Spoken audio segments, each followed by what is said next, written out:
The trot. Get into trouble. Oh, Tom lingering out there. Come on. He might be working on that clock rather than that one. Sit down, councillor. Oh no, one councillor sit down. The other one's got a bad back. You better stay standing. And Rick, where's Rick? And Neil, here he is. Gerard, we will start. We'll get going. And thank you for coming up and visiting us, and for raising doing it now instead of holding back for later. Really appreciate that. So you know the rules. You've got 10 minutes, including councillors' questions, if you want councillors to ask questions. So you on, mate? The floor is yours. Okay, kia ora. As stated in my written submission, I had great difficulty making up my mind as to which option to choose in respect of the environmental hotspots clean-up proposal, because the RWSS review outcome had not yet been made public. Under normal circumstances, I would have opted for number 3 straight off. But because the review was still pending, I reluctantly felt I had no choice but go for option 1. Because if the review came out in favour of proceeding with the scheme, then, in my opinion, the $1 million Kickstart Fund would be totally inadequate. The proposed one-off rates increase would instead have to become a higher and regular annual charge to us ratepayers, which would amount to yet another unaccounted for cost that the water purchasers would not be paying for. And thirdly, it would be better to be dealing with what has caused these hotspots rather than trying to mitigate for making them worse. The review has since come out. Proponents of the RWSS say it gives the scheme the green light. Opponents say the opposite. And then on the 31st of May, the majority of you councillors set in place some more and/or amended conditions precedents. So things have changed since I made my written submission. But the reality is that the RWSS in its present form is still a possibility, albeit less likely, which means that the Wairoa River and its 240 odd hectares of significant habitat for threatened and at-risk species, which is what Jerry Kessels has said, is still in peril. And I cannot go back to being a hermit up in the mountains. I've still got to come down here and bang my head against brick walls. So because the RWS is still a theoretical possibility, I still cannot endorse your preferred option 3. So I'm sorry. However, in light of those condition precedent changes, I am happy to change my submission to option 2 as a way of saying thank you to those of you who voted for them. Thank you. Thank you, Gerard. Well, you may think you're a hermit in the hills, but we love to see you down here giving us a bit of a shove around. So questions from councillors, please. And thanks for keeping it short too. No questions? Yes, one from Paul. Yeah, thank you, Chair. Thank you for your presentation, Gerald. Much appreciated again. So, from what I'm reading, is your concern remains around if the RWSS proceeds, then we've got some problems in terms of where we should be spending money. But if it doesn't proceed, you would be quite happy to support option 3 and the Kickstart Fund. Thanks.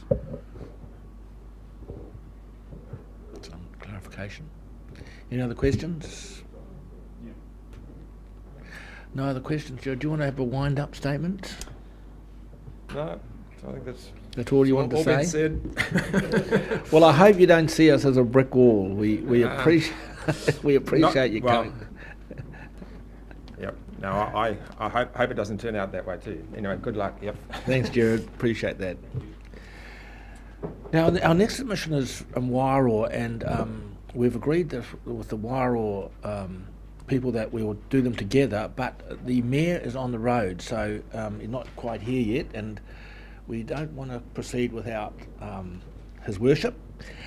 June, I was just wondering whether you would do yours now, your submission now. Are you ready to go? Yeah. It's like going to the headmaster's office.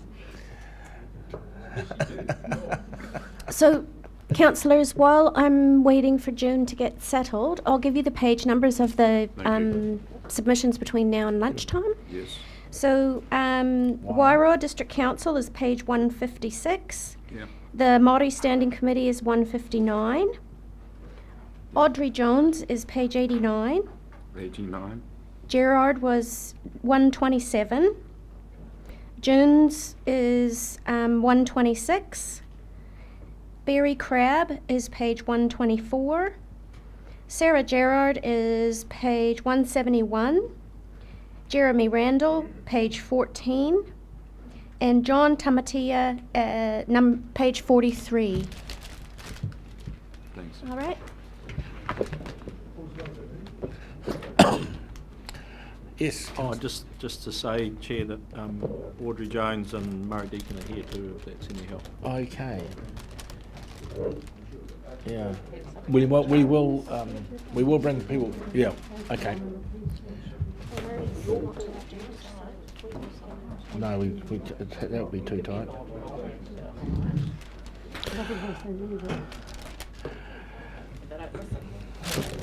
Okay, June, thank you very much. You're almost like part of the family here. Well, Not thank just you. because you're the same name as me, but because you are part of this wider group. that I'm you around see. like a bad smell, aren't I? No, you're not a bad smell. You are what we'd call the 11th force. So, okay, you know the rules. We've got 10 minutes. If you want councillors to ask questions, you need to figure out how you do that within that 10 minutes. I don't suppose anybody will have any questions. Oh, no, we'll be full of First of questions. all- first of Okay, all- you're away. First of all, I'd like to thank the staff because every time I have an inquiry, they're always very helpful and never brush me off. Well, not that I notice anyway. So I do appreciate that. My name's June Graham. I'm submission 85. I'm an active member of Forest and Birds, Ahuriri Estuary Protection Society and the environmental collective group Titaio. However, I am not speaking today on behalf of any of these groups, but expressing for myself the concerns I have around many environmental issues echoed by them.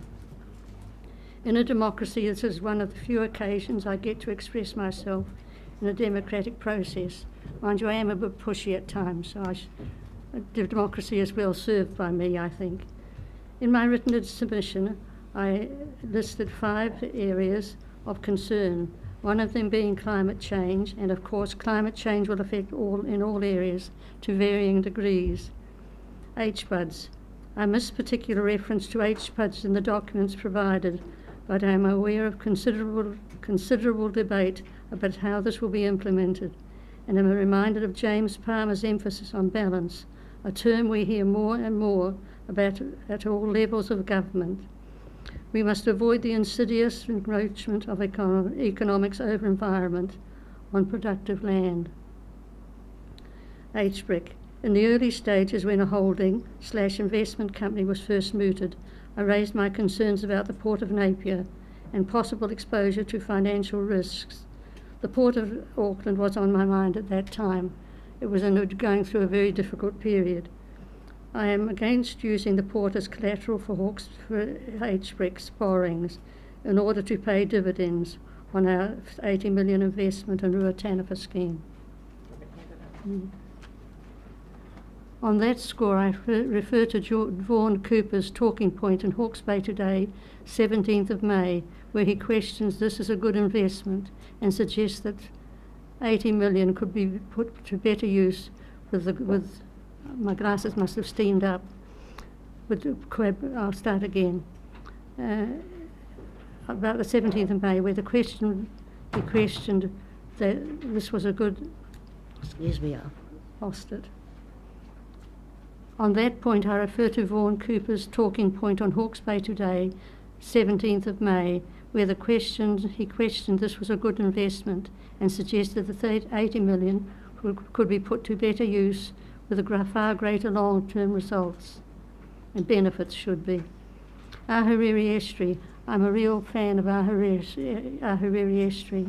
It is pleasing to me to see that Hawke's Bay Regional Council is now realising the importance of the estuary overall.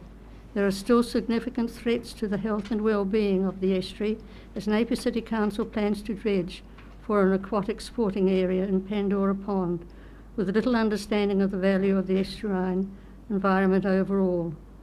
After 35 years of caring for the Ahuriri estuary, the Protection Society does want to be informed and involved in future discussions. Councillors, we are relying on your support. There's a wealth of knowledge in the Ahuriri Estuary Protection Society. Isabel and several members, Lloyd, I can't remember his last name, Lloyd, somebody, do you know what I mean? Anyway, it doesn't matter. They're really not being utilised enough. There's one other thing I'd like to say. I've been involved in the Ruatanipa scheme right from the start and sat through the whole hearing, and nothing that I've heard since has changed my mind. But like Vaughan Cooper, I feel there are far better ways to use the water and water management. I think we have to learn to work with nature instead of trying to change her. Thanks for listening. Thank you. Councillors, questions? Rick. Thank you. June, I'd just like you to talk to us a little more about the Ahuriri estuary. You're the second submitter today who's raised concerns about the Napier City Council's intentions with regard to the Ahuriri. What do you think they are, and what are your concerns about that? Well, the estuary, of course, has been modified already. Sure. And the Pandora Pond, well, we all saw the slides that went in, and that wasn't notified because of didn't have very little effect on the environment. But there are plans afoot for far greater modifications to the estuary, and we'd want to know about it, and it must really be notified. The Ahuriri Estuary Protection Society has little say. The committee that when the Waitangi settlement takes place, we won't have a say. That's a government-appointed group. It's a very valuable. I'm not perhaps the best person to talk about the estuary in detail because I've only been in the society for about 10 years, I suppose. But there's too much pollution going into the estuary, and it's all going out to the sea as well. If it's dredged, all the pollution that's been going into the estuary has settled down in the pond, and if we disturb that, it's like the building material, what do they call it? It's asbestos. If you disturb it, it'll go everywhere. So I think great care has to be taken with any development at all. I don't know whether that answers your question. That's great. Thank you. During the, as you mentioned, the Ahuriri estuary will be controlled by a statutory board that Mana Ahuriri will have a large involvement in, and we will have an involvement as well. Have you had any contact with anyone around the statutory board, or your society? Every time I get a chance, I mention that we've been neglected and overlooked. But I assume, seeing it's a government-appointed board, they don't want anybody on the environment on it. DOC don't have any teeth, and they're on the board. So we need somebody other than DOC to speak for the environment. I just assure you that we will be appointing someone, and they will have teeth. They've got quite a lot of teeth, actually. Well, that's encouraging. I've been like a dripping tap. Every time I get a chance, I mention Ahuriri estuary and its value, and at long last we feel that at least it's out in the open and it's important. I was at a political meeting at Havelock North when David Carter spoke, and I managed to have a word with him, and he said, "Where is the estuary?" And I said, "Well, next time you get Stuart Nash to take you on a tour of it." So at least we spread the word, and I'm being insidious, aren't I? Well, when that statutory committee is formed, I'm sure we could get a meeting between the statutory committee and your group that has looked after the estuary so well over the years. I'm very hopeful that it'll happen. Well, you have our assurance that will happen. Thank you very much. Are there any other questions? Well, thank you very much, Jim. That Thank was you for really listening. wonderful. Thank you. I'd like to welcome His Worship the Mayor from Wairoa, the Metropolitan of Wairoa. Would you please concentrate when I'm saying nice things about you, Mr. Mayor? Goodness gracious me. Running late? Well, that-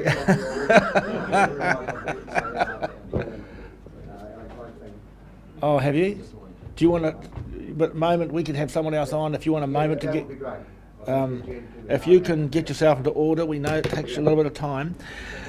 Audrey, would you like to come on now while the Mayor finds his little thing? Oh, you would prefer to wait? Do we have anyone else that can step in? Barrie. Oh, Barrie, he's right and ready. Thank goodness for that. Someone is. Someone's ready. Good on you, Barrie. Welcome.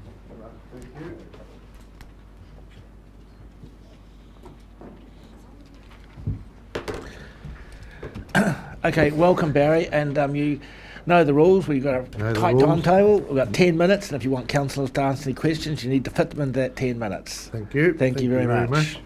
Yeah, good morning, all. Page 2124. I came to a meeting here a few weeks back, and it would have been one of the most informative meetings that I've ever been to in this council, regional council here, and it was good that you actually listened instead of telling us all the time.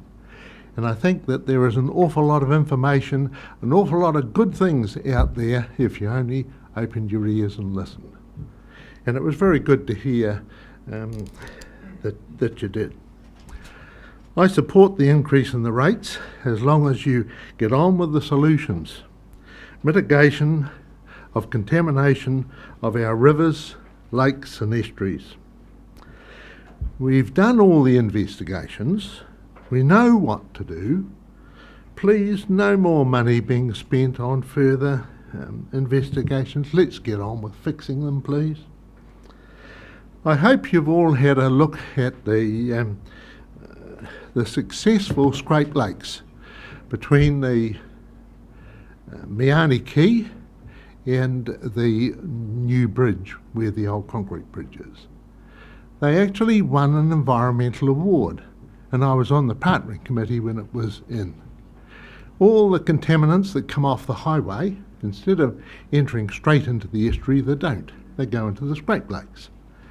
And they are shallow lakes, approximately less than 300 millimetres in depth, and they have all the grasses that will grow in contaminated areas surrounding them. The idea is that, especially in the summertime, most of that water will evaporate off, and any contaminants are actually left there. They don't get over into the estuary. I want you to think about that, because there's your solution. Your solution to all your problems as far as contaminants getting into our waterways. And Lake Tutera would be a classic example. All the contaminants coming off the highway. Where do they go? Straight into the lake. Where does the actual creek goes? Doesn't actually go into the lake now, you've just got it straight through. So you've got no water moving around the lake. So, but before that inlet goes into the lake, we would have to put, or you would have to put, scrape lakes, so that the water first of all goes through a low level lake and then eventually will top over and go into the lake. Why, ask yourself, why do we actually have to dredge the channels going into, for the shipping going into the port? The shingle is stopped from getting around there by using the breakwater. And then any materials that do get round there, what do? Turn around and dig it out, and they have to dig it out every couple of years. Exactly the same thing will apply with the scrape lakes. That any contaminated water coming in has got to go into this shallow lake first of all, where it will slow down, settle down, and what does the heavy materials do? They all sink to the bottom. If it's reasonable size, what do all the light materials do? Sink to the bottom. And a lot of that contamination is kept there in the actual scrape lake before it gets over into the main lake. The same would apply with all your going into the estuary. Any water going into the estuary, first of all, has to go through a low-level dam where some of its contaminants and also the bacteria and all the rest that's around that area will react with it. The soluble materials are a wee bit harder, but if the lake is reasonable size, even the soluble materials would turn around and come out of suspension. These are the solutions to the problem. We all know what the problem is.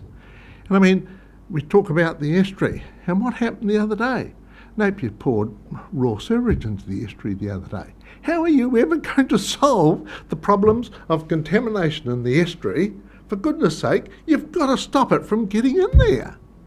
The same thing applies with the Lake Tutera and so on. You're just going, we all know the problem. We all know the solution, but it's going to cost money. It's going to cost a lot of money. But if you don't start sometime, it will never happen. I've caught my first trout in Lake Tutera. As a kid, I could swim in Lake Tutera. And don't go on about all the super that's being spread and all that. We can stop all that from going into the lake. But then you turn round, and it was the regional council, and it wasn't you, it's other people who've done it. You turn round and diverted the river that actually went in and went out of it. And so nothing goes into it now. So apart from the contaminated material from the surrounding, and the greatest contaminants are coming off the highway. And you just let them go straight into the lake. And you do the same thing all around the estuaries and the rivers. We poke sewage, treated sewage, into the poor old Tukituk. There's miles of you just pour it in there. But you're not treating it before it gets there. And that's what I'm talking about, is your solutions. And as far as the aquifer is concerned, and we hear all about this E. coli that's in the Havelock North water. Why? The wells should never have been put there in the first place. Listen, please, to the well drillers. Dick Bayliss. Dick Bayliss taught me an awful lot about the aquifer underneath there. Why? Because he poked the holes down. He knew what was there. But would the Napier City Council ever listen to people likes of him when they turned around and put the water supply in from Bayview? There was good water out there in Bayview. He knew where it was, and it would have been quite okay. But no, that was piped all the way from Napier out to the reservoir out in Bayview. Good water, by the way, because it actually comes from the aquifer here, which is mainly, of course, supplied by the Narororo River. And where did the Hastings District Council put a dump? Right out at Fernhill, where the aquifer and the water came in. So you talk about contamination and fancy. You don't have to be a rocket scientist to think about half these things and know the solutions. Just think when you start to do it. Most of it's quite logical. So I think I'll leave it there and let you ask some questions. Thank you very much, Barry. That was very wide-reaching. Questions from councillors? I have one. Barry, are you aware that the stream which goes into Tutera has more phosphate in it than the actual lake? I would accept that, and phosphate, of course, in most cases, it's soluble. It's in the actual water itself. But again, if we could treat that water prior to getting in there. I mean, we know it's all runoff water from all the surrounding land. And in years gone by, the lake wasn't even there. We go back to, without having Guthrie Smith's book here, I can't give you the exact dates, but where you come up from Napier and you come up to the lake, that's the hillside that slid down in that earthquake and the lake was formed. So the river used to go straight through. There's your solution too, is to probably use the old waterway which would mean drilling a hole and sticking the water where it used to go. But that would also cost a lot of money, an awful lot of money. But therefore you've got to look at other ways of getting around these problems. Now, I'm not the expert how you remove the nitrogen levels, the phosphate levels and all the rest out of the water, but you employ people here that are supposed to know all those sorts of things. They've been to uni, they actually know how to do it. But they all cost money, I accept that. And in flood conditions, you're not going to be able to control that. But that's the only way. You can't poke your air in there. Well, all the air does, and that was done last time, wasn't it? And what did it do? Absolutely nothing. All you did was stir up the lake where the actual outlet from the air was going. That wasn't a solution. You've got to get water movement through the actual to take it in.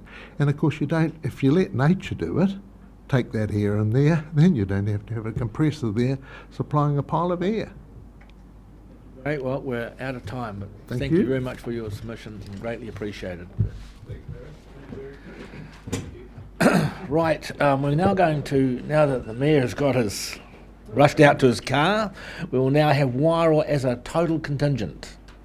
And that gives you a bit of extra time, Mr. Mayor. So, everyone up the front? Yeah, we've got We've got to make some more chairs. 3 chairs. We won't work trying to. We We're not try to bring numbers down just to sort of swap people. Mike, you do it.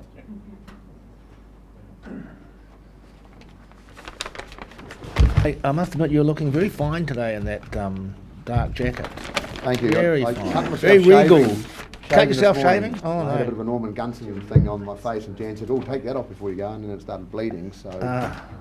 I thought Fenton clipped you, but he didn't. What's that? I thought it might have been Fenton might have done that.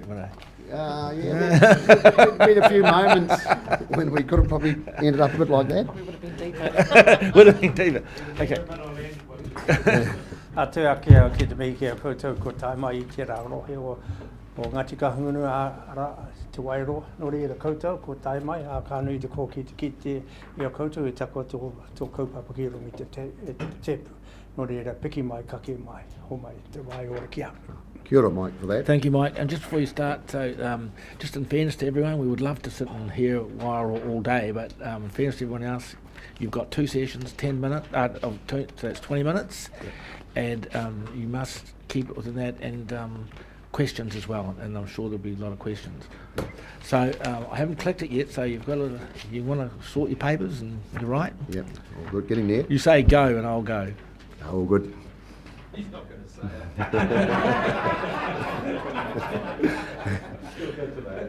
Hey, listen, thanks for the opportunity to present to your submission process.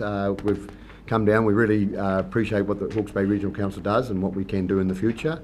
I've got Paul here from the Maori Standing Committee, Paul Kelly, and Fergus Power, the CE of the Wairau District Council. So basically we're going to do a bit of a combined one, just so we're not doing 2 separate ones. So yeah. So listen, look, whilst we really support the increased investment that you're talking about in our district, we may not, and I think Fenton made that call, we may not support the rates increase as a concern.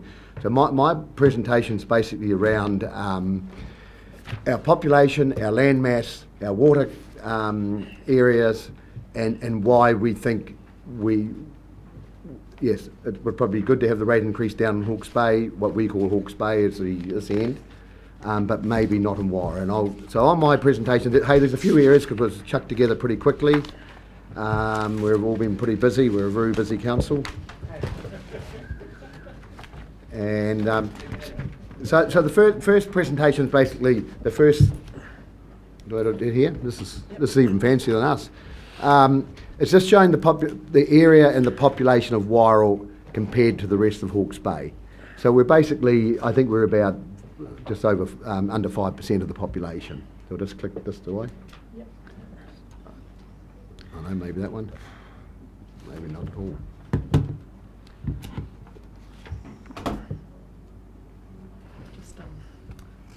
Just use that. Oh, yeah, cool.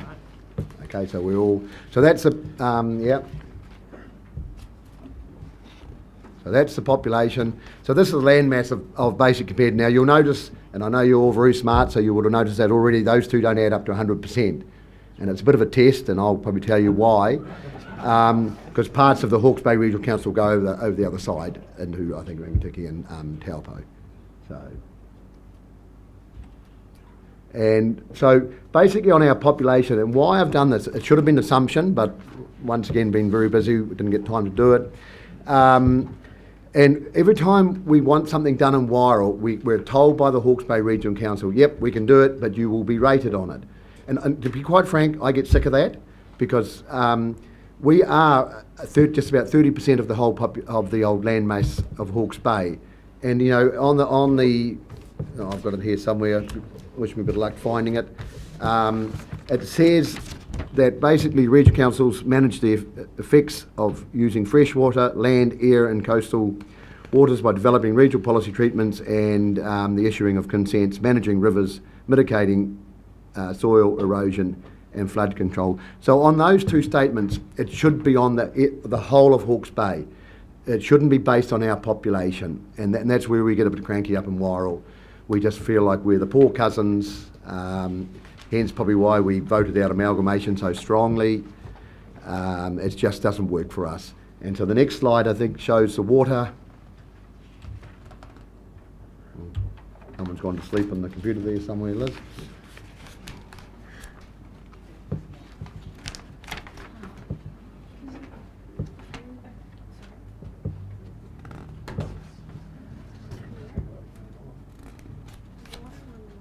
That's it. Good. You have? Good man. Thank you. You know, I know you try and work around us, Rex, and I really appreciate that. Yeah. Oh, and I think it's Rex being a bit of a Wairoa boy, Paul says, probably has a little bit of love for us. And hey, so this one's really interesting. It's a little bit, you'll wonder why we're not on order, you know, but just the way the Napier's set up. But that's quite interesting about the water, the surface water, the water that gets out to the harbours. You know, it all happens up in Wairoa. We probably don't even, you maybe instead of putting a dam down here, you could probably pipe it from here, Rex. Similar costs. Yeah, yeah. So, so we just feel, look at us as a part of the region, 30% of the region, not as our 4 or 5% of the population. And that's where we're coming from, Paul, and I'll pass it over to you. And I like to say, like to commend what you're doing with our rivers, even Tutera, out of Wairoa, but we pass it every time we come to Hawke's Bay, and we'd love to see that place getting lifted. I was up at Putera the other day for the Maori Standing Committee meeting, and they even mentioned their lake has got a lot of exotic weeds coming to it. So I think we've just, and you guys are talking about it, getting back to the basics, and we're on board. Whakaki's another one, that's a real jewel out there, and you know, it's just part of Wairoa, and we'll be wrapped, and yeah, to work with you on and our river bar. We've spoken about it time and time again. It's a huge one for us. You know, we see our town going underwater, and we know it's going to cost us 100, 200 to 200,000 to fix the tar seal that lifts up, and clean up play areas and that, and because the bar's blocked. And we just love to have more sort of regimented a system around it, that the bar gets opened. And sometimes listen to the locals. They quite often know more than the people doing the job, and that's just in any part of the country. Paul. Come on, quick. Well, we're going to get heaps of questions. Oh, I see. So we're going to. Well, 10, I don't. Yeah. Oh, that one. Okay, can you all hear me now? All right. I just want to say that the Wairoa District Council Standing Committee, or Māori Standing Committee, would further like to support the submission submitted by His Worship the Mayor. And it supports the intent of the Hawke's Bay Regional Council's Annual Plan 2017-2018, which seeks to respond to the quality of waterways within the Hawke's Bay region. I want to talk about what is a Maori Standing Committee, because it's important that you understand what that is. The Māori Standing Committee is a committee of council that offers advice and recommendations to council on things Māori. We have that because we have 61% of our population are Māori. So it stands to reason that everything we do affects Māori, almost. I'm the current deputy chair of the committee, and I've been on the committee member for the last 10 years, and I represent the takiwa of Mātangiro. Now that's just an area which is just north of Wairoa, and it takes in Taiho Marae, which you drive past as you're going to Mahia or Gisborne, carries on to Iwitia, there's a little settlement of Iwitia, Whakaki, all those areas are in my takiwa, so I look after all that. It's based on whakapapa, so I've got whakapapa that extends to those areas. It's important that Hawke's Bay Regional Council, or this hui anyway, understand what it means by Māori worldview. What's this worldview that this submission is based on? The practices and activities that occur today predate European arrival. And I could go on and tell you stuff about our tapu, our kōrero, but it's all there for you to read, and it's got some explanations beside it. So what I'm really trying to tell you is that if you see two people having a conversation in the street, main street of Wairoa, it's not long before the conversation turns to fishing and the talk of white baiting and the bar and things like that. We're a river town, we're a river people, and it's common for both Māori and Pākehā alike. So the Wairoa River remains an important source, life source for all living things. Anything that any change in the environment and the ecosystem has a flow-on effect for all concerned for the well-being of the river. So it's very important that we keep that river in good health. It stands to reason. Recently we had a problem with the Waihi Dam, which really affected everything downriver of that. It was a tragic experience to witness, to go up there and see this mud going into the river, which came down the Waio, down the Waio River into ours, where we get our fresh water from. We've got a spout coming out of the floor of the river, which is 2 metres tall, and it takes the water midstream. That silt built the floor up 1.7 metres. That's just a bit taller than me, just a bit shorter than me. So the floor of the river was elevated by 1.7 metres, so it was close to overflowing into our water intake. That's the type of thing I'm talking about. If that Waihi Dam had been allowed to continue, that could have been a disaster for the town. Could have closed the town down, in my opinion. So it's important that we keep the river in good health. Situated 17 kilometres northeast of Wairoa is Lake Whakaki, which has cultural significance to the local hapus of Ngāti Ipu, Ngāti Hinipua and Ngāti Hine. Now they've got a series of lakes. Now you probably see them as you're driving to Mahia or driving to Gisborne. There's a big lake there on the right, and that's a very important area for local people. Lake Whakaki remains an area steeped in Māori history and tradition.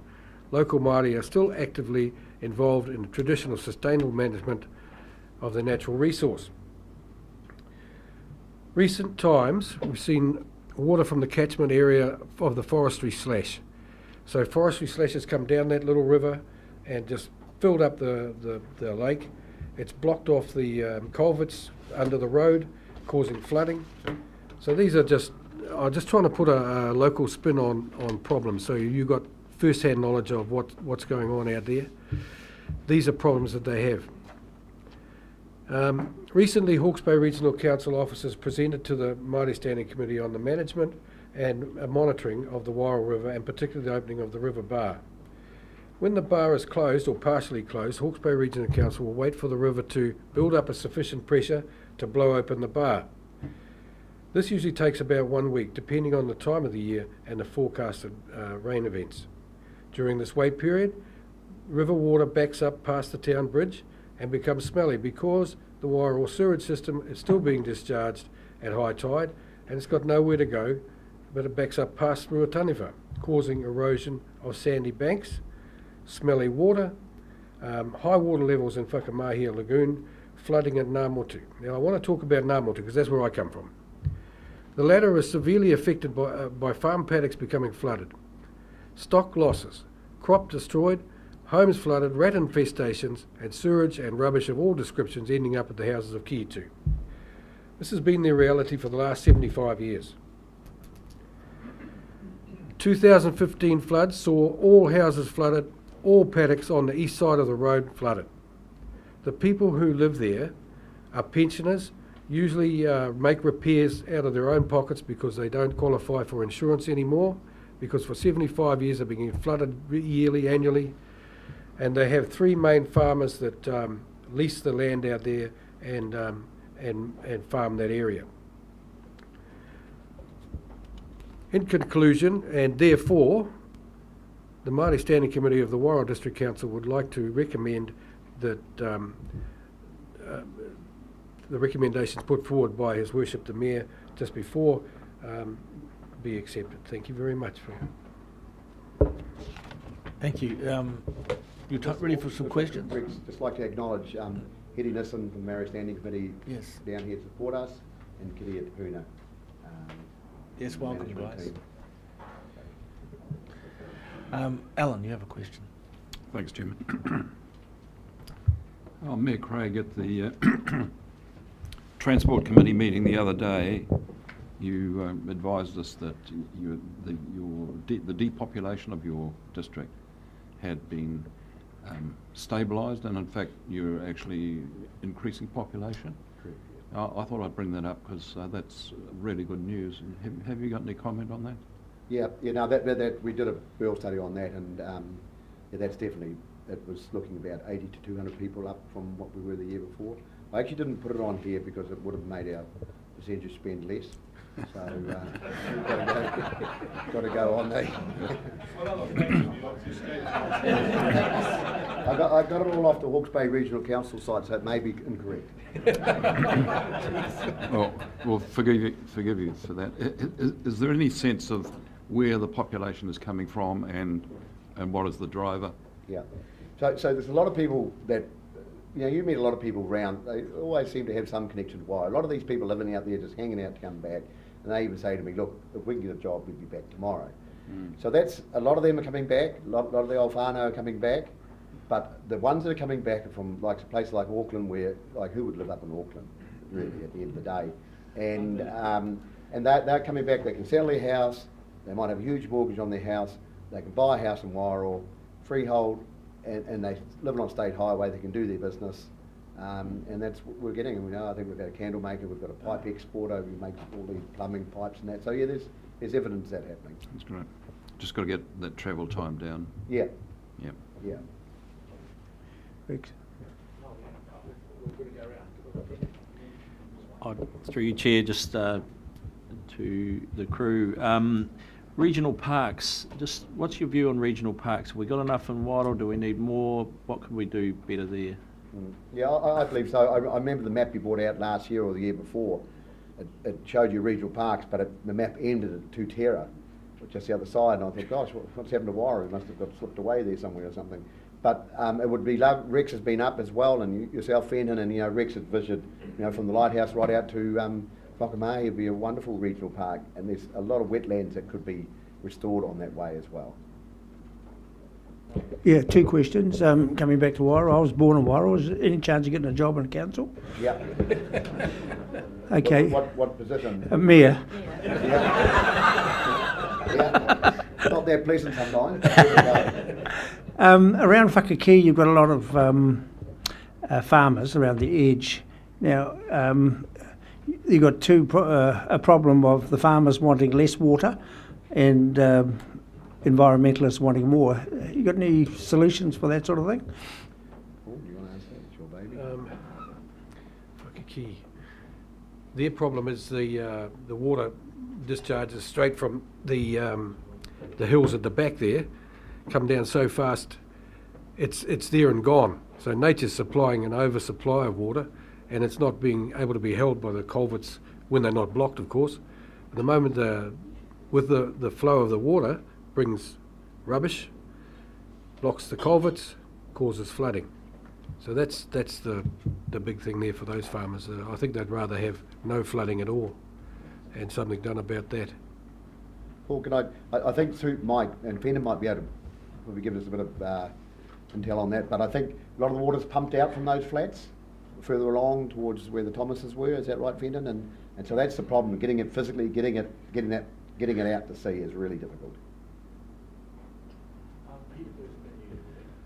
Yeah, thank you, Chair, and thank you for coming down and submitting to us.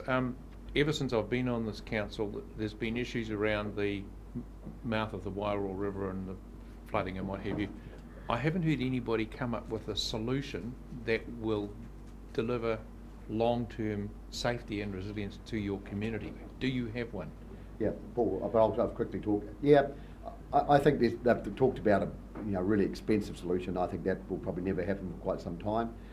But for me, it's just getting that bar open, and you talk to the locals who there day in, day out, and Paul will probably be able to back us up. I know they talk out, you've got to have the water here to open it, but at the end of the day, when that river's getting full, and like Paul said, we've also got AFCO, and these are treated sewage supplies that go in, not just sewage, but it's so important that gets out to where it's meant to be going, because it just backs up. So I think the regime we've got is just keep it happening more regular when it blocks up. And every year is different. The river's hardly blocked up this year. Just on that, Peter, I went online the other night because I'm always worried about this. The locals have all got different ideas on what's the best thing. Some say dredge the river, some say build a dam, build a bar, a permanent bar. But I went online the other day and I looked at the work being done over at Apotiki. They're building a permanent bar there at the moment. The Bay of Plenty Regional Council are involved in that, and we're watching that pretty closely to see how it goes, because they've got a similar set of problems. We've got a shingle beach, it's right on that fault line, and the incoming wind and tides pick that shingle up and just block the bar off in less than 24 hours, and it'll be 6 to 2, 3, 4 metres high. It's just incredible the amount of shingle that's moved in a storm, and it blocks it off, and of course the river starts to go out to Whakamahia along to Ngāmotu. We get flooded over here, this one gets flooded over here, and then it builds up enough pressure to push it out. So that's how it works at the moment. And can I just say, Rex, and it's probably all about you, so that's all good. I'd like to just say Rex's last visit in Wairoa really acknowledged the problems we had, and he wants us to look into it, and he's with Fenton as well, and that's what we're going to do. So I really thank you for that. Is the bar still open at Frasertown? Yeah. Shuts too early sometimes, Mike, though. Thank you. We do need to find a solution to this, and we have asked the Wairoa Council to work with our scientists and find a solution. Paul? No, thank you, Chair. My question was along those lines, so that's fine. But I'd just like to say thank you guys for your presentation. And just to remind you, Craig, being a boy from Woodville, I very much understand what it's like to be on the end of the rope and trying to make someone further along the line hear what's going on. So I hear that. Thank you. Yeah, Neil. Craig, I wonder if you can help me with your submission.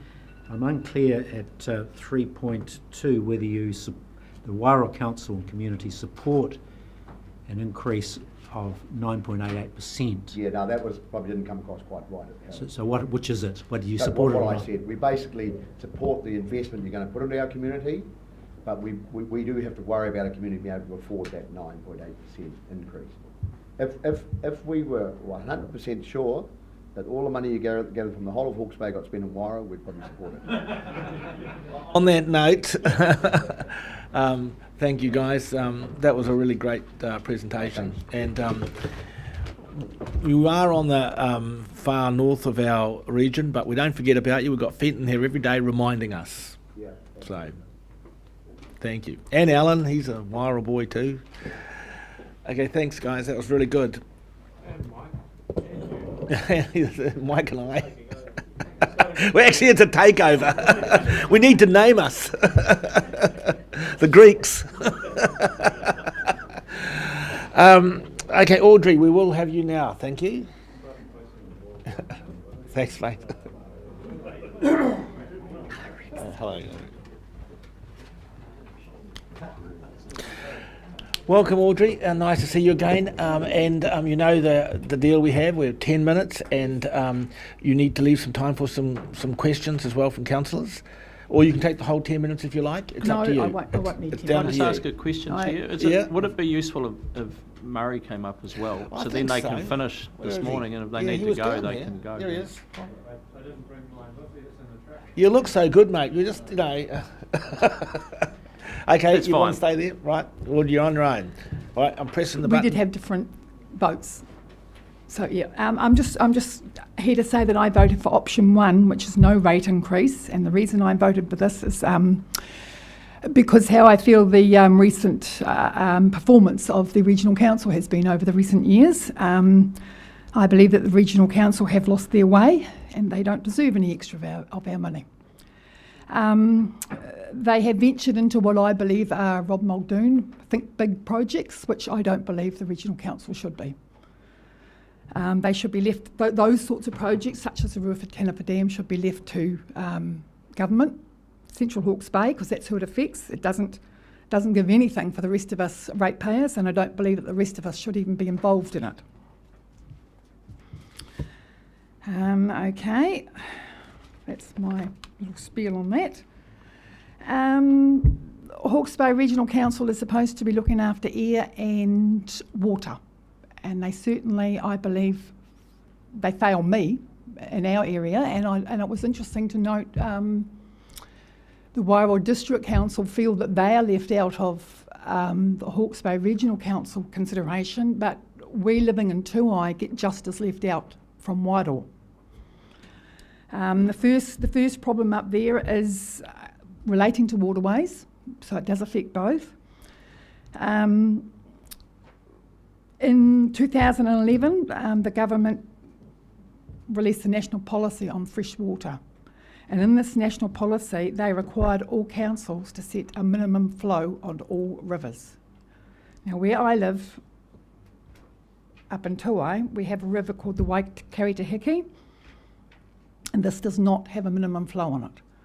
It has a series of power stations on it, and Genesis Energy run them, and they are at this point in time, because of the regional council not setting a minimum flow, they are well within their resource consent to at any time stop that flow of that river at Piripawa in total, which I don't believe is right, and it's certainly not good for the quality of our river, and again will affect the Wairoa River because it flows down into the Wairoa River.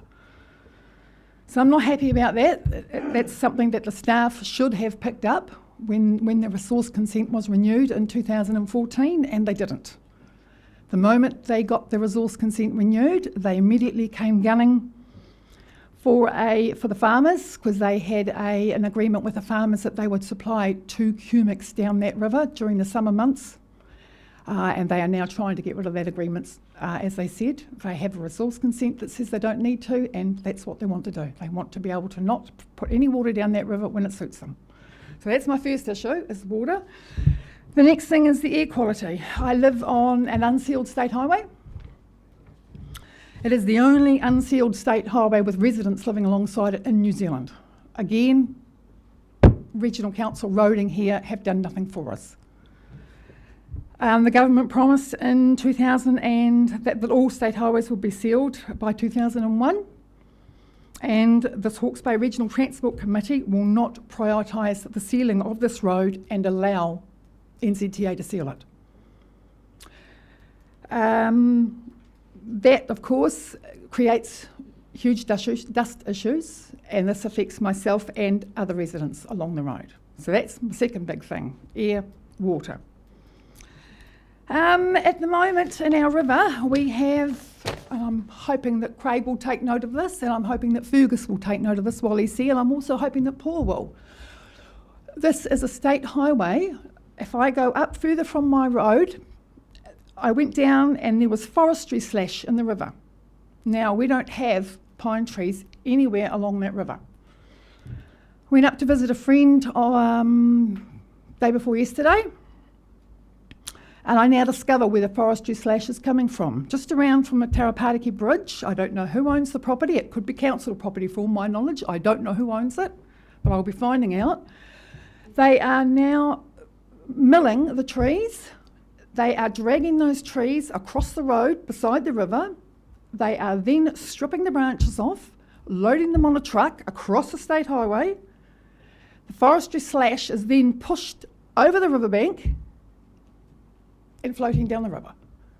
Now that is not acceptable in this day and age. So that's it. That's the last of my complaints. Well, we have time for questions. I've got a couple straight up with you. Did Genesis ever stop the flow of the river? They took it down to the two cubics. We kicked up such a stink. They've been a little frightened. They are still trying to. Okay. Yep.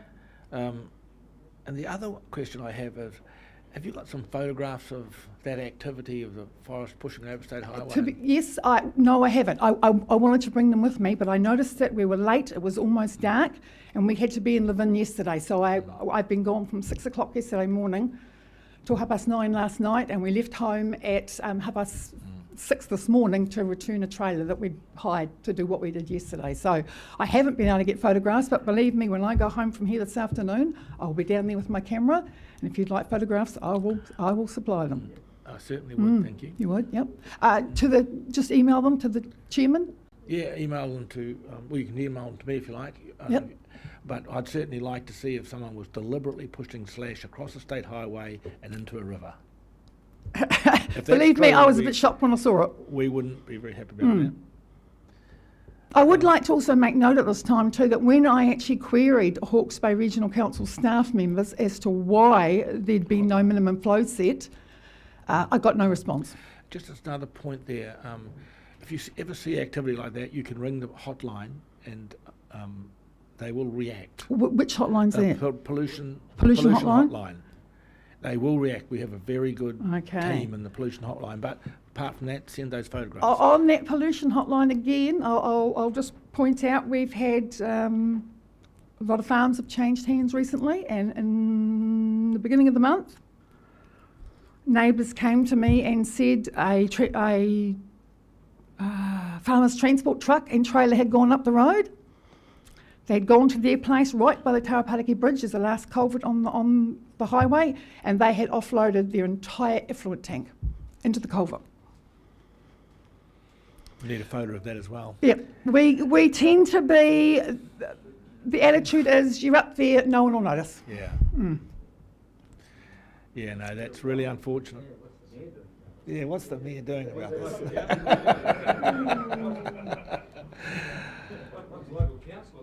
Okay, any other questions? Councillors, any other questions? Yeah, well, we don't want isolated communities to be abused. If they are, we're not going to stand for it.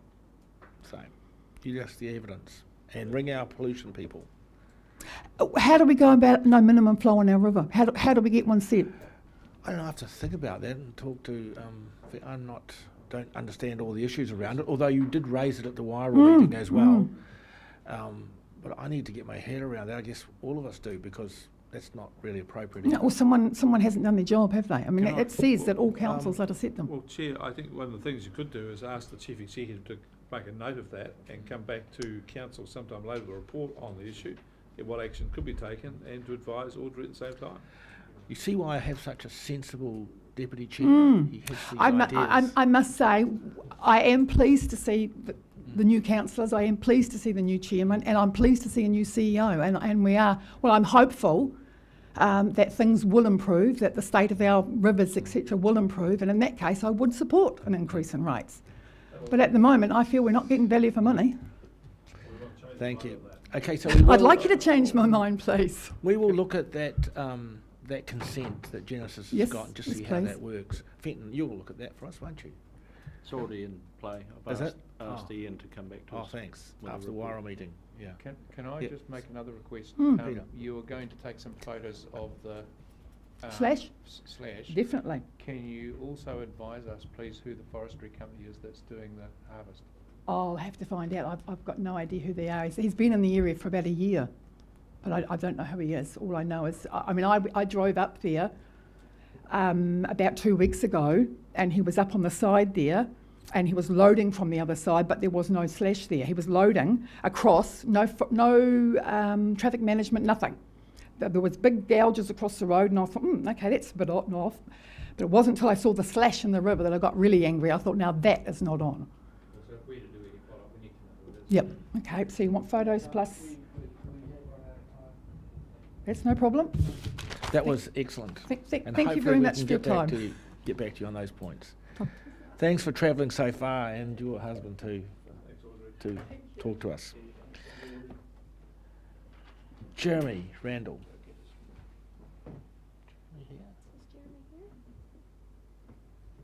No. John Tamatea.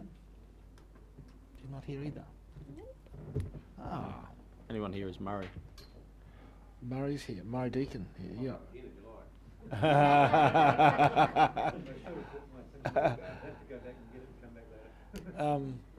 Yeah, we could. So Murray's for this afternoon, but we could run straight off Murray now. Sorry. Down in the. We could. Well, Mr. Chairman, how are we going to handle the submissions that are not presented here today by speakers? Are we going to work through those? Are we? I need some guidance on that, because are we going to work through all the submissions if they Well, didn't? I think we have to.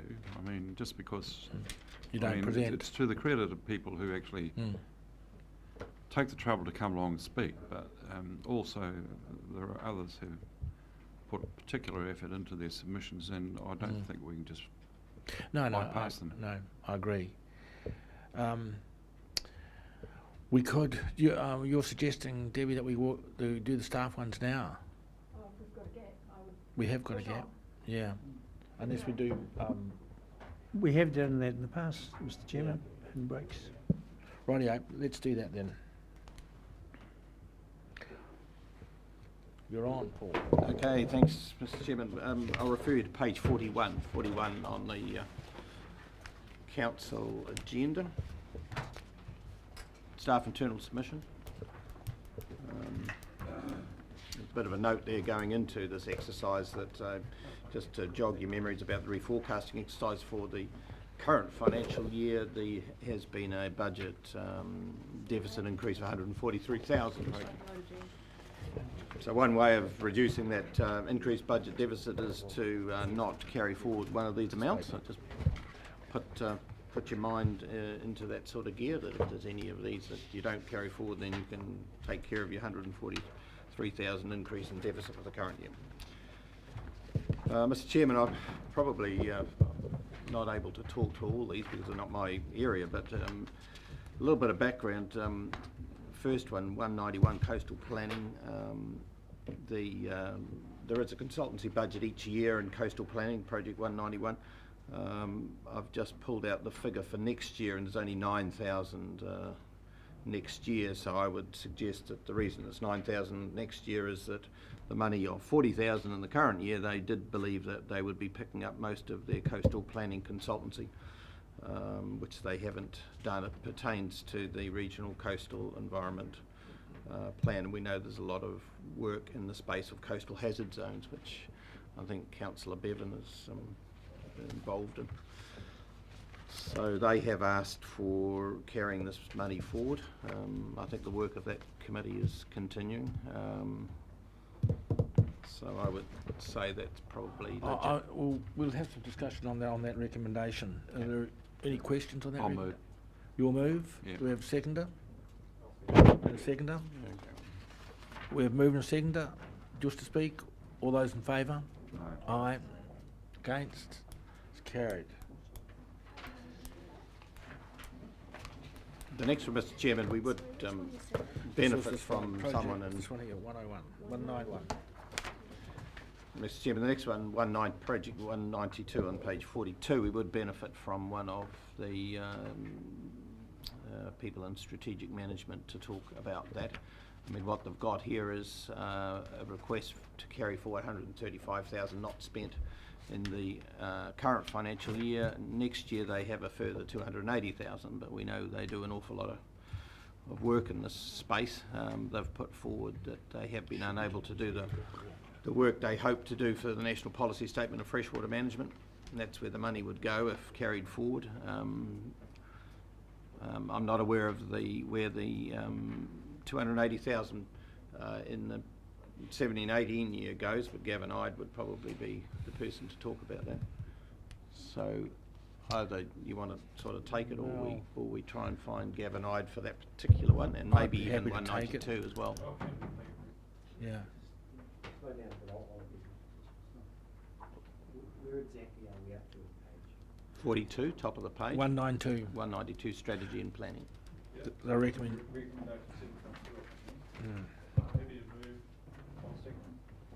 Are the old people okay to move ahead? The senatorial. We're just going to pause while Neil gets his head around this. He may.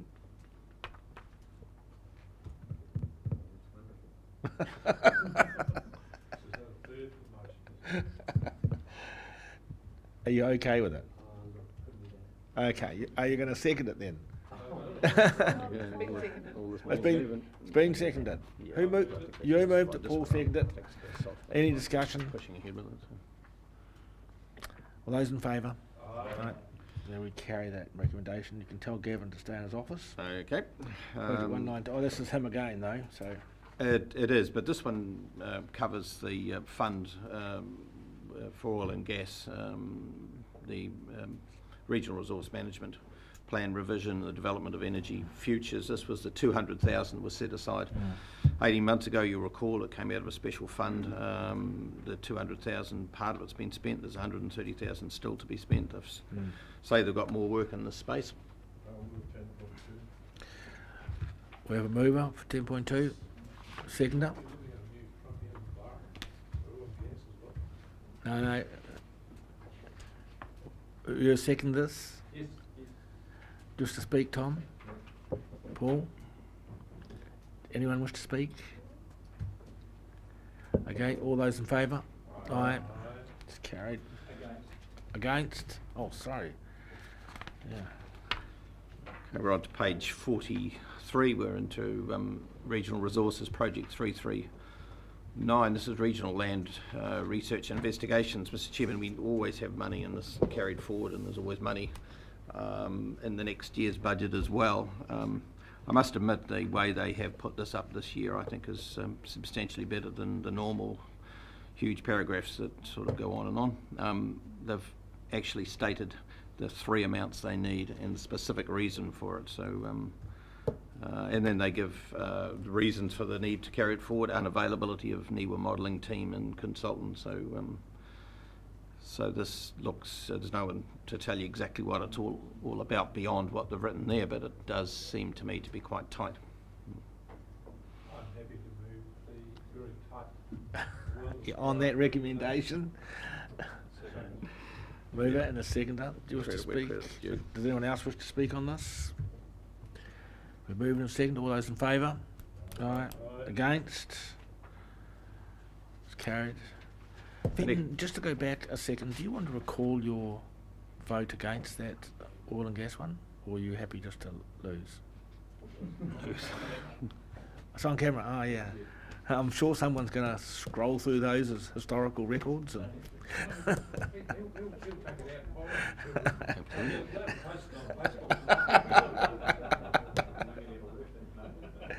yeah, we can work out a work Facebook.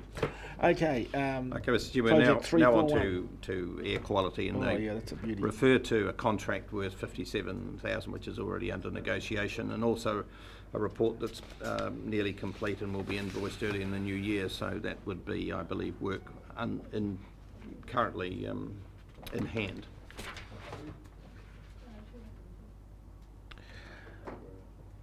So the recommend. How can you delay making calibration gases? I thought they were either available here or not. Oh, you've worked out a personal system, I'm sure. He's worked it out. I'll move Move that recommendation. Paul, the seconder. That'll be you, Rick. Second. You wish to speak? Anyone else wish to speak? All those in favour of the recommendation 14.4? Aye. Against? It's carried.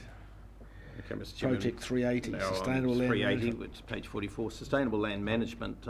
This is specifically for the incentivisation for farm environmental management plans. The fund started at the beginning of the year at 850,000.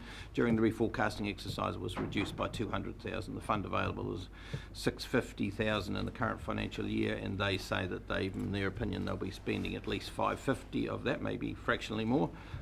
They would have requested that the 100,000 that they don't see themselves spending this year be carried forward to add to the $1 million they've got available next year for farmer management plans.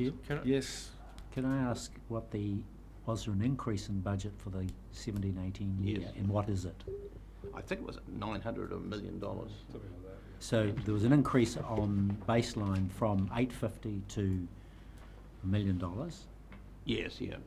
So this, if we were to approve this, we would be taking the global amount to about 1.1. Is that correct? It would go up again. Thank you. Yeah. So this is entirely for incentivisation for early adoption of FEMS when they're all going to have to get them in within 12 months from now. So why are we doing this at all? They've got to get on and do them. Why are we incentivising them people when they've got to get them done this year? I can't see the point of this. I can't support it. Oh, okay. I think a lot of this goes into incentivising, as in setting up fence lines and subsidising 50% of cost of fences. Paul, I think we should bring someone in here. Yeah. Argue this. Yeah, I'm not an expert. Can we get some? Okay, well, who do we? yeah, that's fine. Liz, you'll probably know. Who's frontline person? Can I just ask management? Yes, you could. Can I just ask a question? As I understand it, this is $100,000 of money which we budgeted to spend in this financial year, and because of a range of circumstances have not spent the whole amount. And all we're asking is for it to be carried forward into the similar enterprise undertaking, which has been increased. And I'm struggling to understand why we wouldn't carry it forward. If someone's going to explain to me why you wouldn't carry it forward, I'd like to hear the argument. Yeah, it is just a carry forward issue, really. Yeah, it is, Mr. But Chairman. maybe we should have a little thing on the I wide think issue. what failed was my explanation of what they do. Yeah, I think that's right.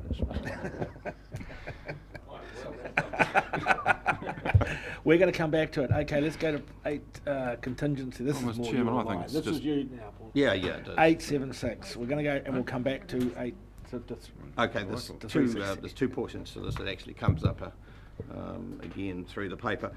This covers the approval that Council made for the capital structure review. There was 100,000 put aside in order to carry out that review. The approval of the capital structure review commencing and the 100,000 was made on the same date as the draft 17-18 annual plan was approved. So that money was not in either the current year or the 17-18 annual plan. Okay. What we did with our budgets is in the reforecasting exercise, we put 50,000 in the current financial year, and this paper further on also asks for the 50,000 for the 17-18 to be added to the budget. Okay, it's not in there. It's not in the draft budget. This particular one on page 44 says that whilst the reforecasting exercise put in 50,000 for this review, we believe that because it's taken a while to get underway, that probably no more than about 10,000 will be spent in this current financial year, which requires at least the remaining 40,000 to be carried forward. Okay. Good move. Okay. And the seconder? Question. Question, sorry. The contingency for 17-18 100K remains intact? No, Councillor. The 100, where's Manton? He'd probably remember where that's all gone. There's 50 in each year. It was 100. Sorry, it was can 100. I staff answer? Yeah. There was 100,000 in the contingency fund. There always is going into an annual plan. For 17-18? For 17-18 there is 100,000. Yes. 17-18 there's 100,000 unencumbered unencumbered. That's right, is it, Manton? Or have you swiped it for something? I haven't swiped it. I need to check. I think there might be 50 in there, not 100. Okay. We had that for a couple of years back. It's carried through. If you could come back to Councillor Dick on that one. Yeah. So how can we, in advance, commit, when we haven't even adopted an annual plan, commit money out of a future contingency budget? Well, the capital structure review came up as a report to council at the very same time as the draft annual plan was put through. It was 100,000. That report stated there is no budget for that amount. So the impact of council saying we will do the review, an important review, it needed to be funded.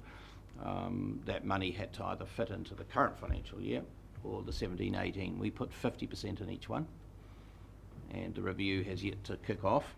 So we're saying that you're probably going to need about 90,000 of that in the 17-18 year. So there's two recommendations here, Mr. Chairman. On page 44, there's a carry forward out of the contingency fund. And if we want to deal with the other one, it'll confuse you when you come to that, is page 46 down the bottom. Page 46 down the bottom, that's the other 50,000 required for the capital structure review, and we're saying that the 17-18 budget needs to go up a further 50,000 to cope for that. So the 17-18 budget will have 90,000 in for that review. Yes. Mr. Chair, I wonder whether, in fact, we ought to have created a budget for it and left the contingency as it's for a specific purpose, unencumbered, going into the year. I think that's Councillor Dick's point, is that you've got a fund which ought not to be encumbered, but you've already encumbered it. No, I agree, Councillor. If you adopt the recommendations that we've got here, the contingency fund will be less unencumbered. This is extra money. Will be left unencumbered. Will be left unencumbered. But This is extra money. That's not what? You agree with that, Manton? Yes, that's correct. So the 50 is there to be used next year. This is additional. I'm still confused. Categorically, there will be 100k. No. In fact, Manton isn't sure whether he's left 100 in there. You think it might be 50. I think it might be 50, but I'll check that. It's 50 and carry over. Where's the other 50 gone? Check that as well. Wasn't it to do with allocation to Maori or something? Sorry? No, it's Mary's got it again. Got it. Can we there was 50 come that back went to west. that, Mr. Chairman. Look, It's a good question, though. if you need a contingency budget because you don't know what's going to blow up in 2 or 3 months' time, and to have it chopped in half before we've even started the financial year is just not on. So I need confirmation on that. Can we leave that for the moment? Okay. Mr. Chair, just further to that, I wonder whether in fact you could put it in the budget. Oh, you mean increase the contingency? No, create a line item for it on its own, even new project or whatever, just as long as it's there, but leaving the contingency unaffected. Yes, Councillor, that even though this is difficult to pick up, what we're asking for here is that the capital structure review will have its own line item, and contingency will still exist. I mean, if that's the impact of these recommendations. What's at debate is that I thought it was at 100. Manton says he thinks it's at 50. We need to feedback that to you. Can I just give you what I think is my understanding of here? You had 50 out of the contingency in the current year, and you had 50 as a new item for next year. What we're talking about is the 40 of the 50 out of the contingency that needs to be carried forward because it hasn't been spent, and that's what I think I'm recommending. You're by moving your recommendation. Yeah. So you my happy with that, recommendation, Alan? so You my happy with go moving ahead still with that? stands. Yeah, I think it does. It's a current year. It's a current year. Manton, is that your Carry view forward, of it too? yes. That's Manton's view as well. Yeah. So I will move it. I'm sorry it's confusing. It's this particular. Do we have item. a seconder? I've got a question. I'll just say nice things about you as well. I think the thing that I'm a little concerned about as I go through this paper, when I read through before, I'm even more concerned now, is that I would have thought we would have had a recommendation from the Chief Executive or the senior leadership team that they'd been through each of these, contingencies carried forward, and they supported them or not. See, I don't get that feeling here. So has there been a winnowing process in the senior leadership team or the Chief Executive to say we support this because it's justified? It seems to me the way it's reading, each group puts up its things, just leaves it to us to make the decision. James has gone through it. It's approved by James. Does he support them all? It's approved by him. Well, James has certainly had his opportunity to read it, but I haven't discussed specifically one to one whether he wants all these items to go through. I would have thought that if he disagreed with any, he would have told me, and I would have been able to bring that message to you. But see, the point I'm making is that you're telling that to me now, but I didn't get the sense of that from reading the paper. No, I agree, Councillor. And indeed, if there was a specific discussion of all these items at an exec meeting, then I'd have been pretty quick to front foot and say that that was so, but that isn't so. It was never at an exec meeting. In any event, I think we're really clear what's going on now. We have a mover. Do we have a second? Otherwise, Do I second that one? Yes, you did. you did second. We're a mover and a seconder. We've had a lot of questions and discussion. Anyone else want to talk to it? Then don't. Okay, all those in favour? Aye. Aye. Against? Alan, do you want us to abstain? Or you wish to abstain, do you? Or vote against it? Okay. That is carried.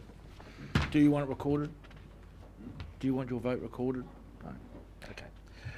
Liz, you're going to get someone for that 380, aren't you? So we're going to talk to us about that. Mr. Chairman, there is no one available at the moment, so to be able to provide that information, I'm afraid.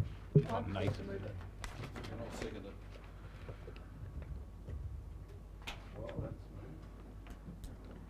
It pertains to the regional land care scheme, which has been around for ages. I mean, the thing is, Mr. Chairman, no, you speak. I'll reserve my right. All right. It's We're gonna just- move in a it's second, just though. absolutely vital that we encourage the production of the FEMPs. And the funding is available, as it says here, until January 18, or until the funds run out. The farmers that are obliged to undertake this quite expensive task are under all sorts of pressures and will come under increasing pressures next year. So I think, in fairness to them, and try and mitigate some of their financial pressure that's on them, it's vital that this goes through. Thank you. Debbie, you're reserving your right. Say, Peter. I'm totally opposed to this. We know that the consultants are already overburdened with FEMP requests, and there are 200 RWSS farmers, none of whom have done their FEMPs, all of whom know they have to do their FEMPs, and I attended one of the meetings last week, and so did Councillor Hewitt, so she knows they're lining up to do this. We do not need to pay an incentive, especially when they've all got 12 months to get this done, and they know they have to get it done. Why would we pay them to do it? This is just nonsense. I could justify this a year or 2 years ago, where we were trying to avoid a backlog happening. It's too late now. This is just a waste of money, and I will not support it. Thank you. Tom? I second that emotion. This requirement was articulated in the middle of 2015, and it's a legal requirement to be met by May of 2018. Any money spent for this purpose at this point is a bribe.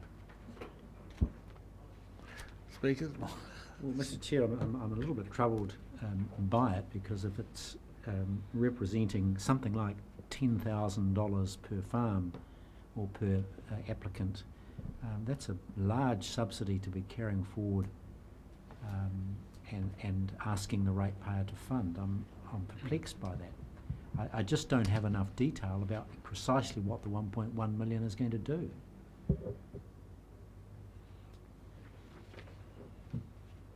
Yes, right. Chair, I think the answer to this is actually quite easy. If we're giving people money for a particular purpose on a per annum basis, and they haven't taken it up, well then I think it's a relatively simple decision to say that the budget doesn't carry forward. It's evaporated. It's there on the day, not there tomorrow. A little bit like a sale. You walk down the street, you look in the shop, says sale, you don't come back next week expecting the sale up, you've got to take it on the day. Offer's been made, evaporated.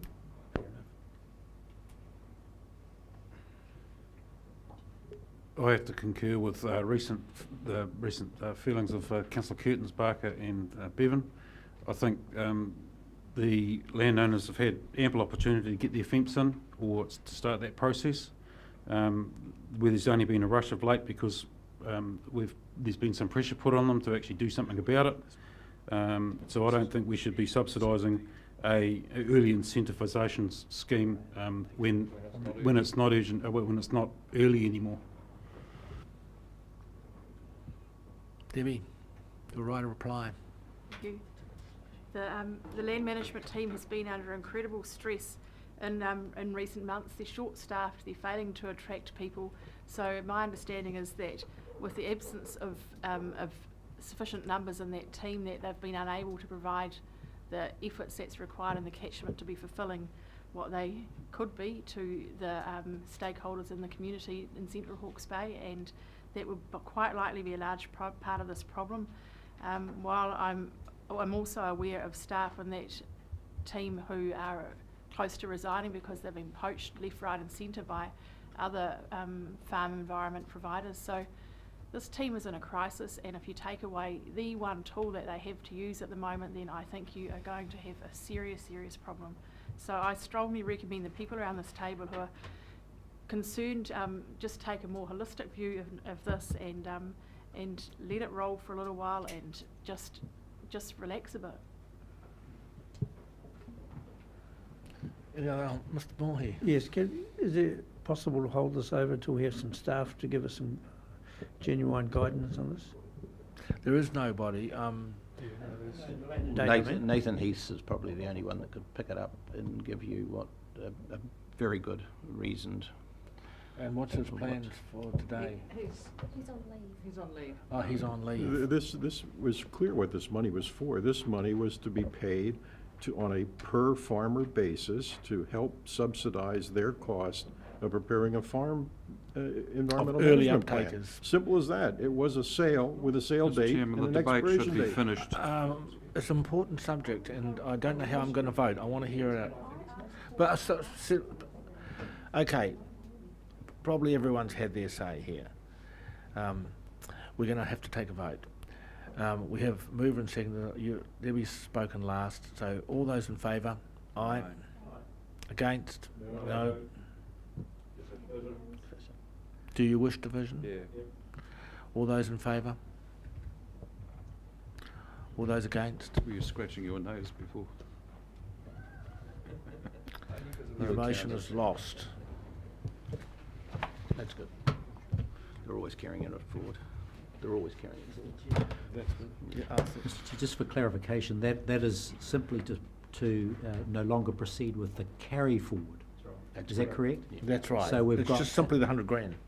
There is money in the next 17, 18 for the same purpose. So that will come up for debate when we consider confirming the annual plan. Is that correct? Yeah. Yes. Yeah, and on the 28th. Okay, we're moving to Page transport. 45, a bus service ticketing system. There's a request to carry forward 250,000. Do you want to talk to it? Yeah, happy to, Mr. Chairman. I think it's the explanation is reasonably clear. Council had previously approved a total amount of 570,000 in the current annual plan for the new integrated bus ticketing system. Our share of that is half of it, so $285,000. The collective of regional councils has gone through the procurement process. The actual tender price has come in. It's slightly less. Our share is actually only $250,000. And we're just asking that because of timing issues, that be carried forward so we can be part of that in the 17-18 year. Thank you. Any questions before we do? Got a question? Ben? So was the delay because of the joint nature of the procurement? Partly, Partly, yeah, I guess it was. It was just making sure that all the different needs have been identified and met. Any other questions? Otherwise, mover and a seconder. We've got a seconder. Councillor Bevan's already seconded. Do you wish to speak? Anyone wish to speak on this? We'll move the motion that we carry over. 250,000. Aye. Anyone against? Motion is carried. Science capital. Yeah, the next one is refers to groundwater research bores. These are sites to maximise the utility of the current monitoring network, and Council will remember this issue coming up and the requirement to have more wells drilled. The explanation I've given here is that it's in capital, the money is there. The staff have been engaged in the unplanned Havelock North groundwater investigations, and they're saying they'll get onto it in the 17-18 year, and they're asking for that capital to be carried forward. So do I have a mover? You have a question? Yeah, just, Mr. Chair, I note that the loan has been drawn down. Yeah, the reason for that, Mr. Chairman, is we draw our loans down as per the plan once a year, and it's normally in November. November, we believed that progress would be made in these bores, so the money was drawn down. It's not, so that money will be held over and funded into the new year. If indeed this wasn't carried forward, that money would be used to fund a capital, would reduce our capital borrowing for 17-18. Just one further question. Can you just tell me how big the project is in total? Just how much next year are we looking to spend? Manton may be able to help us. There's 100,000 each year. And I think in the plan currently you have approved another big chunk, I think it's 400 for additional drilling. I can get the details on that. So the spend for next year is 500,000, 600,000. Yeah, okay. And can I ask the question, what's the likelihood of spending it in next year? Well, sorry, Councillor, I can't specifically answer that because I'm not in charge of the program, but one imagines that if they get their feet moving, they should be hopefully get there. Chair, I don't know the complexity. So I noticed that this item that we're being asked to carry forward is actually Plan Change 6, so it's the Tuki-Tuk. There's also deep water drilling connected with the tank plan change process. And I just think we need some more information from the people who are responsible for this part of the budget to understand how all this fits together and the purpose it serves, and whether it's still necessary in light of the underwater modelling information that's now being completed. So I'd very much like this to lie on the table, and for our staff to come back to us when we have our final sign off at the end of this month and make sure that we understand the bigger picture here. Well, Mr. Chairman, we could get Stephen Swaby, who I believe is here, to come and talk about this issue. This is his area, yeah. Well, why don't we do that? No, we have got time. We have got time. We're going to hold that then. Yeah, okay. We're going to go to the building capital. The next one, Mr. Chairman, is the last page on this, is page 48, and it refers to an amount put aside for fixing the roof of our Raffles Street building. And the Raffles Street building currently, it's over yonder. It currently houses transport and consents and compliance. The roof was down for replacement in the current financial year. It was patched, and I'm told that the patch seems to be working, but my maintenance people want to carry this money forward in case they do need to spend it in the 17-18 year. It's already allocated. Yeah. Happy to move. Second. Yeah. Moved and second. Anyone want to speak? All those in favour? Aye.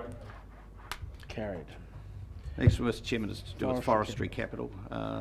This is 100,000 put aside for easements, so as we can gain access for harvesting in the Tutera Regional Park, and that work hasn't been done. Delays due to ongoing negotiation and unsuitable weather. So it's it's a chunk of work that needs to be done. It would appear as though it's gone slower than anticipated. Yeah. Move, second. Anyone wish to speak? All those in favour? Aye. Against? It's carried. Okay, Mr. Chairman, the last one goes back to this confusion we've had over the capital structure review. This basic, the impact of this is that you're asked for to put 50,000, not in the draft plan. It's extra money, and we've said the structure review is to be funded. If it is to be funded, you'll need another 50,000 to go into the 17-18 plan. Bearing in mind you've already carried 40,000 forward from the current financial year. Yeah. That will give you 90,000 for the review. Pete, will you move this? Move up. Second up? Or you want a question? No, I'm happy to second, just noting that we're going to spend money to save money. It's always the way. We have mover and seconder. And do anyone else wish to speak? We've already covered this. Otherwise, all those in favour? Aye. Against? It's carried. So, Mr. Chairman, just in summary, I think we've got, am I right in saying one outstanding item, and that's Stephen Yes. Swaby will pick Yes, it and up? he'll come down. Okay. And, He's on his way. I think we just need to move that the recommendation on that last page. Oh. A couple we haven't finished though, Chair. Sorry? No, we're going to finish it. Yeah. So, thank you. Thank you, Stephen, for coming down. So the issue was those wells, those test wells that were driven for going to be put in for Plan Change 6. How did they fit in with the wells, and how is this total budget for the wells that are going to be drilled in Hiratonga as well? Is that right, Peter? Is that the... Yeah, so I guess there are two questions. Firstly, the purpose of this one, which says it's for Plan Change 6, and then in the current, the next annual budget, there's an amount which Manton thinks might be $500,000, but nobody was quite sure, for, I think, deep water drilling in support of the tank plan process. And my question is whether, in light of the underwater modelling that we've now completed, whether that's still a good spend or not. Gosh, it's a very open question. So the groundwater drilling for the Rotanifar area is designed to help us understand the nature of the Plan Change 6 implementation and its monitoring, and it's to augment what we have as a groundwater monitoring network within the region of the Rotanifar only. The separate element of deep drilling on the Hiratonga was a response to requests from Council last year to understand the potential for deep water sources being available in the Hiratonga. Yep. And we provided a budget for a limited number of well drillings, which is what the... 3 or something. That's right, which is what the number covers. Whether or not we go ahead with that still depends on Council's appetite for that work. And you don't have to make a decision now. If the budget's available, then we can use it for the deep drilling during the year. If during the year Council decides that it no longer wishes to proceed with that, then the budget would be parked and returned. So that doesn't quite answer my question, which is, in light of the underground modelling that's now been done, whether there is a continuing justification to do it. So we sort of cover that with the justification for the deep drilling. The modelling is designed to focus on the shallow groundwater initially, because that's where most groundwater is taken from. And the need for deep groundwater is not clear and present at the moment, in as much as we don't have a significant shortage of groundwater. But what it does do is, in doing the deep drilling, potentially provide a greater understanding of what's going on at depth. Without that information, the model can only help us to understand the information that we already have. It doesn't, the deep drilling would provide sufficient information to help calibrate the model for a deeper unit of groundwater. But the model itself would have to be augmented, because at the moment it only deals with the shallower layers of groundwater. So does that help? So in fact, you would have to review the model, Yes. which would need to happen over time anyway. That's right. So the sequence would be we have an existing model that works with the shallower layers. The deep groundwater drilling would take place. We would then have sufficient information to parameterize another layer within the model, which would be added subsequently to the work that we're doing at the moment with Tank. And then from that might come a recommendation for further deep drilling if there's insufficient information to adduce useful information on availability of water at depth. And then there may in fact be sufficient, and you could then make decisions as a council about what's available in the deep resource. But three wells at depth provides only a limited understanding of what's at depth in the context of the model, and you'd only be able to get really good understanding immediately around the bores themselves and not at any great distance from them. Yes, so in an ideal world over time you'd have more of them. Yes, if you were interested in pursuing the options of drilling production bores at depth, yes, you'd need more to understand the complexity of what's going on. It may be, of course, that those first 3 wells show that the water at depth is not of suitable quality nor of substantial volume that's accessible and can be produced from. And the recommendation following that work then might be to not pursue any further deep drilling, but it might be to say, well, actually there's not enough information, we need some more if you're interested in keeping the option of deep water alive. Or it may be clear that from those 3 sites there is actually productive water that's available readily under pressure to be used, and we won't know that until we've drilled them. Thank you. Peter, we're running out of time here. You got more to pursue? There's 2 separate budgets here. That's I know. And I actually wanted to go back to the Plan Change 6 one. So can you just... Well, that's good. We're on the subject. Correct. So can you just tell us how this project fits into the wider context of our state of the environment monitoring, which is what it's really for? Yes, so in the Ruatanawhā Basin we have a significant number of monitoring wells for groundwater quality and groundwater volume, so levels particularly. These wells are intended to help us to understand the impacts of Plan Change 6 implementation in those areas of the catchment where we have insufficient information at the moment. And it reflects the expected change in the hydrology of the groundwater as a consequence of changing land use over time in the context of the plan change. So the plan change was based on what information we had at the time. During the implementation, to be clear about what's going on in the catchment, these additional wells are recommended to be able to complete that work. Thank you, Paul. Then you, Tom. Thank you, Chair. Just to make it clear in my head, that those wells you're intending will be somewhere up in the Ruatanawhā Basin, or in that aquifer, on that aquifer, not... Yes, yeah. That's right. Thank you, Tom. I think it's covered. We're not relitigating the deep well proposition. That's off to be further explored. This is simply the Ruatanawhā situation. Right. 2 budgets. Neil. Can you tell me what the actual budget for 2017, next year's budget, is for this monitoring Plan Change 6 stuff, which you want to carry forward 150 into? Not off the top of my head, I'm afraid. Well, you're looking to save some money here, aren't you? No, I just want to know how big this is. So the total groundwater monitoring budget? No, just be clear.